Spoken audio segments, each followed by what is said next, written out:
السلام عليكم ومرحبا بكم في قناة زينو. مرحبا لكل المتتبعات الكرام. اليوم ان شاء الله كما وعدتكم وكما طلبتوا مني وصفة الخفاف او السفنج بالسميد بطريقة سهلة. اليوم ان شاء الله راح نديروا السفنج بالسميد، لكن ماشي طريقة تقليدية. الطريقة التقليدية عندها وصفة وحدها.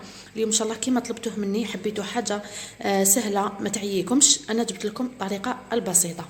هنا كما راكم تشوفوا عندي 2 كيسان تاع السميد رطب كامل كما نقولوا حنا الناعم. 2 كيسان تاع سميد رطب. عندنا نص مغرفه كبيره تاع خميره الخبز مع نص مغرفه كبيره تاع السكر، ونحتاجوا فيه كميه تاع السانوج يقعد اختياري. وعندنا الملح، وحنخدموا كما راكم تشوفوا بهذا العدد تاع العجين. كما نعرفوا كامل عندكم باتور اللي يخلط المسكوتشو، لكن راح نستعملوا فيه هذا العدد هذه كما راكم تشوفوا، اللي حتساعدنا بزاف بزاف الخفاف وتخليه لنا يجينا خفيف لداخل. كما نعرفوا حنا السفنج لازم يجي خفيف. هنا لما كانش عندك هديه ولا ما عندكش البيتخا تقدري ديري يدك، لكن ننصحك هذه تجيك سهله، ولا اللي عندها البيتخا يعني من الاحسن تستعملي البيتخا، ما كاش مشكل. نبدا مباشره في طريقه التحضير. نحط 2 كيسان تاع السميد رطب. جبت لكم مقادير مضبوطه باش كامل تسيوه. استعملت معكم الكاس، نزيد كاس ثاني. الخفاف تاع السميد يجي بالسميد ما يجيش بالفرينه. نحطوا سانوج يعني كميه قليله كما راكم تشوفوا. نزيدو نديروا الملح قبل ما نديروا الخميره. عندي مغرفه صغيره معمره مليح تاع الملح، نخلطها هكذا بالسميد. فوالا ندني السميد بجهه ونحط الخميره تاع الخبز. هنا كما راكم تشوفوا عندي نص مغرفه تاع خميره الخبز. نزيد نص مغرفه تاع السكر.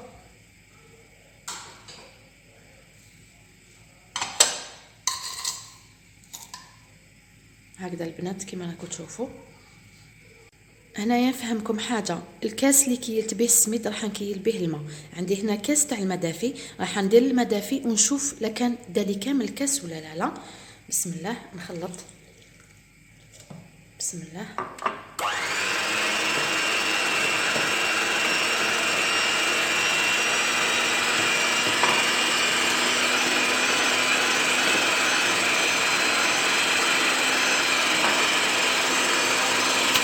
هنا البنات كما راكم تشوفوا نزيد، درت كامل هذاك الكاس، دركا نزيد الماء.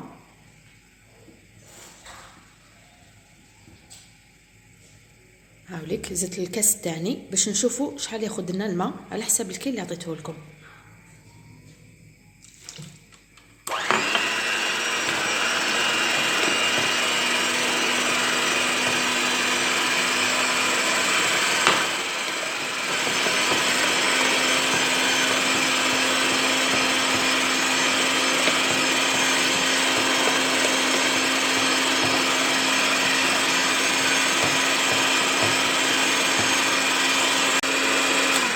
هنا فقط نوري لكم حاجه، انا الماء هنا ما نزيدش، نكتفي بهذا بهذا الخليط هذا كما راكم تشوفوا. سما الماء درنا كاس ونص تاع الماء دافي، هذا ما كان.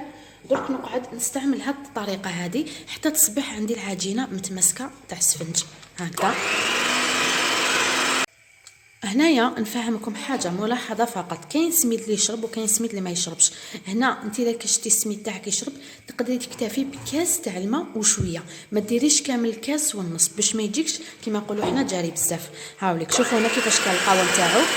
هاوليك شوفي القوام تاعو كيفاش يكون متماسك. هاوليك ما يكونش كما نقولوا حنا مبلط بزاف جاري. هذا هو القوام تاع السفنج العجينه تاعو. هايليك بعد ما خدمته مليح انايا، هايليك نزيد له كميه قليله فقط. هكذا خير ما تضربي بيديك، يعني هكايا بالخلاط من الاحسن يجيك السفاش تاعك هايل. شوفي كيفاش يساعدك بزاف، يعني كي تكوني تخدمي شوفي الطريقه تاعو كيفاش.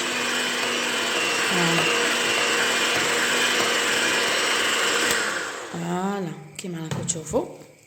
دوك انا هنا نحبس ما نزيدش، هايليك لاني خدمته مليح حتى صبحت عندي عجينه. شوفوا يعني كما نقولوا حنا تماسك. شوفوا كيفاش راه العجينه خفيفه. هايليك شوفوا هنا تعرفوها هكذايا. هايليك درك انا واش ندير، نغطيها البنات ونخليها تخمر حتى يتضاعف الحجم تاعها. فوالا نغطيها كامل بكيس بلاستيكي ونخليها تخمر. بعد ما تخمر ان شاء الله نكملوا الوصفه تاع السفنج. نغطيه هكذا كامل باش ما يدخلوش الهواء.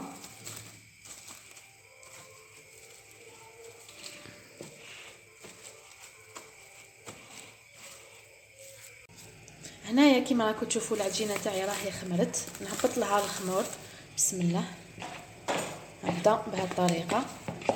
نعاود نكسر لها كامل الخميره. شوفوا العجينه شحال هايله خفيفه هايله. هذه هي العجينه تاع السفنج تاع السميد. لازم تكون هكذا كيما راكم تشوفوا، ما تكونش جاريه بزاف، تكون محكومه روحها. دركا هكا كيما راكم تشوفوا. بعد ما كسرت الخمر نعاود نزيد نخليه يخمر المره الثانيه. كيما نعرفوا حنا السفنج قد ما يخمر يجينا خفيف. نعاود نغطيه كامل البنات ونخليه يزيد يخمر المره الثانيه. هنايا البنات كيما راكم تشوفوا زاد خمر لي الخفاف تاعي المره الثانيه. نعاود نهبط له الخمر بهذه الطريقه كيما راكم تشوفوا حتى النبولات دارهم. فوالا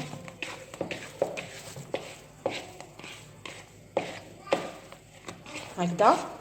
نعاود نغطيه ونزيد يخليه يخمر المره الاخيره اللي هي المره الثالثه، ومن بعد نقرصوا معاكم. فوالا هنا كيما راكم تشوفوا بعد ما خمر لي المره الثالثه وهي المره الاخيره، ندير يدي في الزيت نهبط العجينه قبل هكذا كيما راكم تشوفوا. شوفوا العجينه كيفاش تكون يعني بزاف شابه تاع المسمن وخفيفه. فوالا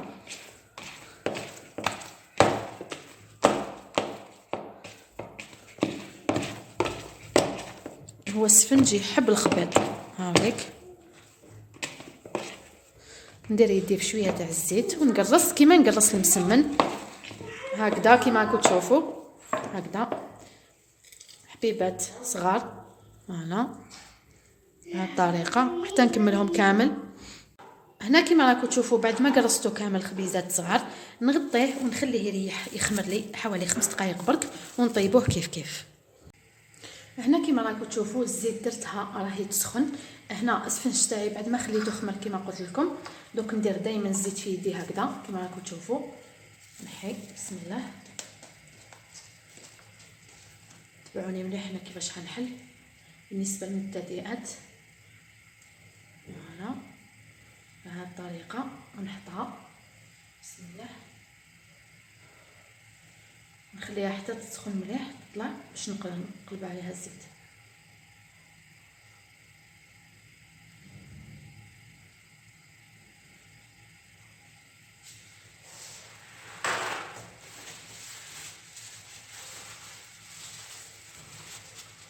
لاحظوا هنا راهي بدات تنفخ.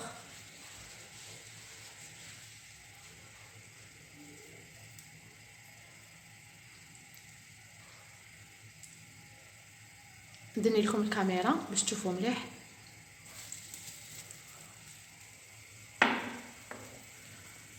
هذيك ما نرميش عليها الزيت كما قلت لكم حتى نصيبها بدات تطلع. شوفوا راهي لاحظوا كيفاش بدات تخمر.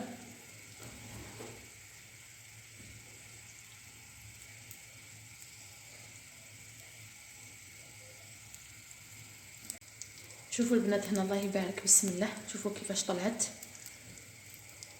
بورتو مازال ما رميناش كاع الزيت فوقها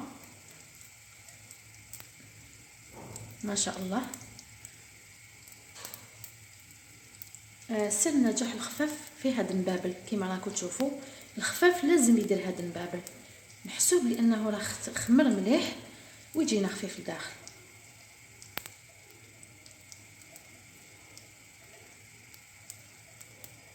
دوك هكذايا نرمو الزيت من الفوق بسم الله. فوالا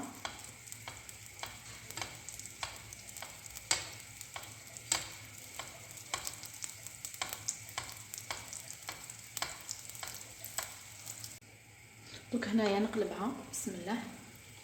فوالا بهذه الطريقه. هنا رصيتو هذا الفراغ هذا واش نديرو لها الزيت بالزيت احمر.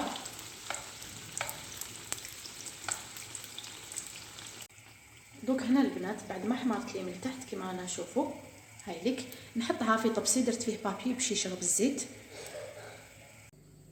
هنايا كيما راكم تشوفوا خفاف تاعنا او سفنج بالسميد بطريقه سهله، ومقادير كما شفتوا بسيطه كما طلبتوه مني. ما حبيتوش حاجه واعره، وانا سهلت عليكم الطريقه باش كامل المبتدئات يجربوه وان شاء الله يا ربي ينجحوا فيه.